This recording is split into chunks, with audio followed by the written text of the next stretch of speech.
That's the intro right there for the podcast. This will be episode 75. Yeah. Wait. Yeah. No, Yes. don't Yes. name it. It won't be necessarily. This is episode 75. Okay, fine. No. Yeah, just go with it. We don't necessarily number it, but we can name it. That's it. There's Name the- it. Networking. Name it. This is that's the intro. We're in. Yeah. We're solid. How we doing, Angie? See, look at there. He thinks he's He smooth. I already know That was what's up. good. That was He good. thinks I already he's know what's smooth. up, boo. Yeah, already know I'm it. doing well, thank you. Oh, good. And you? I'm doing good. Doing Awesome. good. So what are we talking about, Lucas? And he pitches. Yes, got you guys. So my name's Lucas. Hi, Lucas. And I am a recovering podcaster. Recovering, man. You're in the middle of it. It's an addiction. Oh, crap. Yeah, so Emily had a couple of good topics that I think we need to tackle, and we'll just determine if we can get it all in this podcast or if we need to make 2 podcasts out of it. So hang on to your seat, folks. Here we go. Hold on tight. What did you do What now? you got? What's the commitment statement? The first is the importance of networking. Networking. Wow. That's true. Yeah, because it's what's that quote? Your network determines your net worth. Yeah, that's true. Yeah. Dang. The more people that you know and they know you, the more likely they're gonna call you to do business. That's true. And I think the best way to foster those relationships is not to think about what can I get from this person, but what can I do for this person in order to, Correct. Get this relationship to Benefits bloom. everyone. Yeah, it's like, how can we collaborate? And I like what you said, some of the wealthiest or we noticed at the top of their game or whatever, they're collaborators, not really competitors. Right. Okay. That's cool. Right. Yeah. I like that. Well, and I think a lot of the times they're so focused on the money, right? Yeah. So you're like, oh man, like I'm more worried about getting the sale done and over with. But it's like if you actually took the time to sometimes cultivate a relationship, then you actually get that money easier without having to do like a hard sell. Yeah. It is true. So I'm going to be 100% transparent. And, obviously, I think a lot of entrepreneurs out there will share this history. So when you start out, it's scary. It is. You're broke. I mean, Oh, yeah. you're trying to climb to the top. And really, for me, it's always been, how do I keep the work coming? How do I keep these people working with me working? And how do we make the wheels go round? Yeah. So networking for a long time meant joining every organization and trying to connect and have lunches and do things like that. And again, a little nervous because things were pretty tight. And if it didn't happen quickly enough, and when I say quickly enough, I mean a couple of years, right? Right.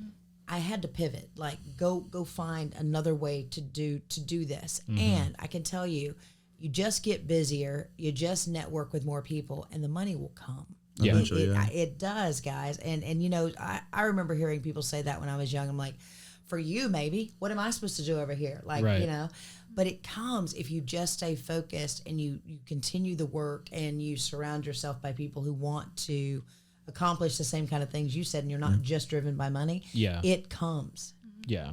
Yeah, people who are like-minded and who want to grow with you instead of just be like, oh Right. yeah, I want to grow, Right. but this person wants to stay stagnant. Right. And a lot of people want you to grow them, Yep. Yeah. and they're not necessarily worried about growing you at the same time. Right. Yeah, and I think a very overlooked aspect of networking, something that like you're magnificent at, Aw. is like going into a restaurant and like lighting. just talking to people. And I mean, it's been great for you because you can be like, hey, you want to be on the show if it's a really Right, good restaurant right. or a musician or whatever. She's the same. But yeah, same with Emily. Yeah, it's like you can just go up and kind of talk to anybody and be like, You hey. don't? You should do. I no, it's not natural for me. Like Really? I don't automatically just start doing that. Huh. Yeah. I get nervous. I get very, like, we found out this weekend we went to the Adobe event in Nashville, right? He got nervous? He was nervous. I get very quiet. Yeah. Because, like, I don't know. I guess my social You're battery- not ever quiet around me. I guess my, oh, He's well, never we nervous. know that. I guess my social battery sometimes just, like, closes up. And Yeah. I'm like, I don't know you and I don't Right. talk But to you, but I need to. here's the way you need to look at it, right? You are a gift that just walked into their front Oh, I door. know. That was hilarious. Okay. Who was that person and what voice was that? Okay. Oh my. I know. But anyway, everybody needs what we do, and dude, especially if your camera isn't far away, or if you can make an arrangement to come back sooner, they want to talk to you because you can help them. Oh yeah. You can help them, know, and I just like the guy we had on the show today, the Spiel. Look, I heard him playing in a tunnel, and it's like you just want to share it with the world. Like I want to go up to 100%. You and or drop it in your little tip basket. You didn't even know that I was there, and you called me later, and it worked out. Yeah, that's crazy. Yeah, Connections. I didn't even realize that was the story. I walked by 3 times, and he never saw me because I was like, man, it was amazing. He was that good. Yeah, so good, and people were stopped. But he's the kind of artist, he never really opened his eyes. He didn't even know what was happening around him. Yeah. Very cool. And that's when you know they're good, because he's like in the music. He was locked in. He was in the music. So good. And I think that's why like I don't even think you realize what you're doing whenever you're networking. No. You're just being yourself. You're just talking to people, and you're just like, hey, really too much.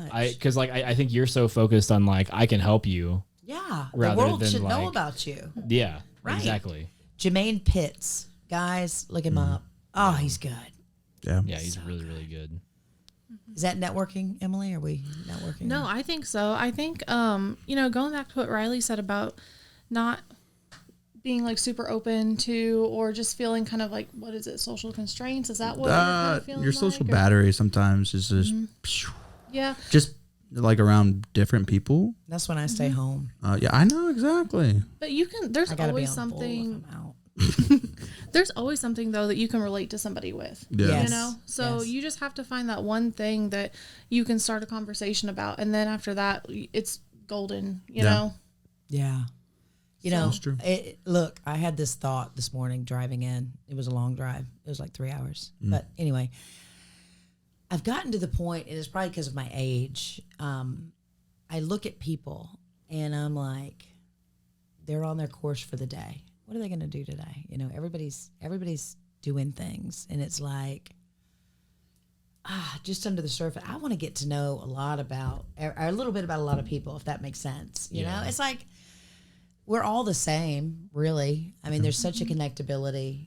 Yeah, yet we never take time to. I have that sometimes, but like it's a little bit different. Okay, what do you do? Here it goes. Oh gosh. When you're driving in the morning and there's like there's freaking cars everywhere, and you're like, what are these people doing? Where did they come from? Especially on 13. I live in Southern Illinois. There shouldn't be that many people here. Why are they all out at the same time? But then after I cool down for a second, I'm like, seriously though, there's so many people and they're doing so many things, and it's kind of crazy, right? It is. Gosh, there's it is. Billions of people going somewhere, doing something every single day. Every day. So what the frick? It's crazy. So what I'm hearing is get out of the way. Okay, Lucas is he's coming for you. Yeah, no doubt. I actually don't even drive that fast. We're not going to talk about all the times I've been on the phone with Riley and he's heard my car horn go off. So yeah, I'm like, okay, you guys are giving us a bad rap. I'm trying to be all poetic and nice. And you're like, get out of the way. But one thing I like to do is I like to sit back and watch. And you're a people watcher. Well, yeah. Who doesn't? Creeper. Like He is a creeper. But no, I like to observe the conversation between two other people. Like if you guys are having a conversation, and then I can just listen, because listening is powerful compared to butting in and just. Sure. Joe Schmo did this too. I'm like, that doesn't really pertain to my conversation. Why are you in my conversation? Yeah. Your way out. No, but it is. Look, networking is connectability, is growth, is sustainability, is success. Yeah, and I think mainly for your business, this has happened to me, and know it's happened to you. Is like you'll just get a phone call from somebody. Oh my God. And then all of a sudden you'll do a business deal that day from someone you've never met before. Yep. That heard a recommendation from someone that you met like 2 times at some weird event that didn't even matter. That you shouldn't have been there in the first place. Like, yes, I remember. You have no clue. But then you get this phone call, and then you just all of a sudden made a bunch of money because you decided, hey, I'm going to be nice and talk to this person today and make a connection. Right. Yep. Yeah. And the other thing that we've talked about it many, many times is when you feel in the depths of your being that you need to help someone or do something or volunteer or give some time, or, when you're feeling that, it's probably a God moment or whatever. You do it. do it. Like, even if it's not like a convenient time for you to do it. It never is. No. It never, do it. It never is. It's usually on his time, so Right. better be careful.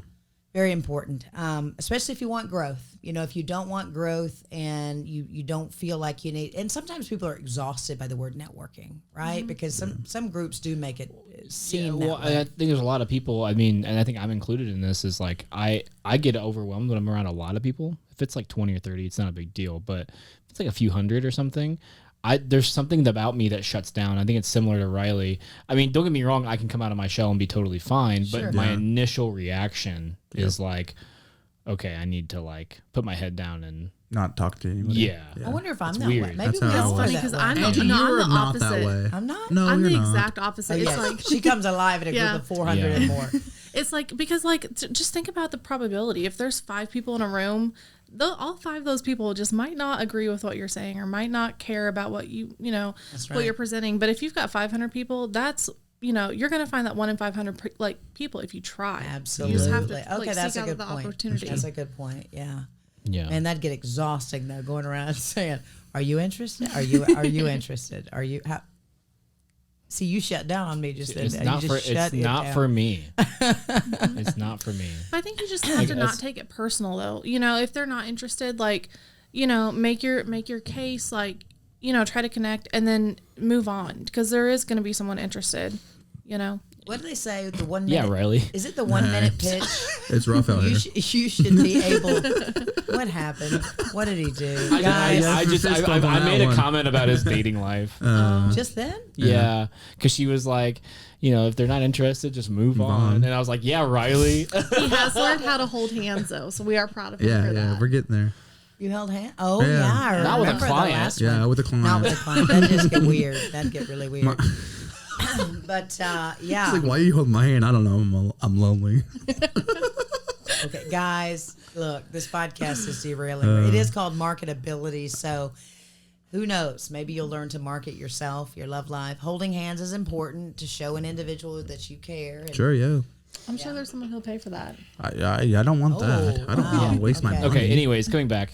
Yeah, thanks. Like, I actually, whenever someone's like, yeah, it's a networking event, that doesn't appeal to me for whatever reason.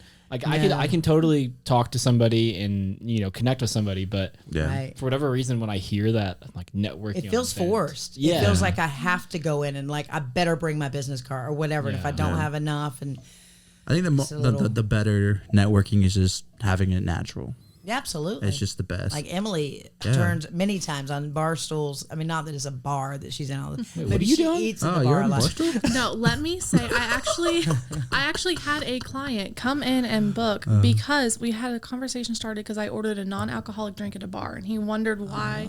Yeah, because I came in to give my friend, her Christmas present. She was working and, I mean, I wasn't there to drink, so I was just like, let me just, get something non-alcoholic, and that started a whole conversation. Like, why are you at the bar and not having alcohol? Yeah. But it worked. Well, It does work. Yep. Yeah. Client, clink, click, click. Yeah. Not that I ever do that with client. Like, click, click. What was that? Certain boxes? I don't know. There was actually one time. This is so random and it doesn't really have anything to do with it. But I was running sound for a band at a bar in the middle of nowhere, and I went up and I was able to get free drinks because I was part of the band. Nice. So I was like, yeah, for whatever reason, I really wanted a Heineken. So I asked for a Heineken, and the bartender just stares at me. I'm like, what? She's like, you're not from around here, are you? And I'm like, no. She's like, I was like, how did you know? She's like, you ordered a Heineken. Oh, was that a Busch Light bar? Or? Oh yeah, but Okay. it was Bud Light. Busch Bud Light, yeah. Busch Light. All of it. Yeah. Hey, nothing wrong with those brands either. So, all right, look, I feel like I've got to shut this down, and we'll have a conversation about learning, developing, and launching, and staying on track. Well, yeah. Discussing things, and that'll be our next episode. All right. Love you. Bye. Wait, what? How? That's really what it feels like right now, right? Okay. Okay, until next time, guys.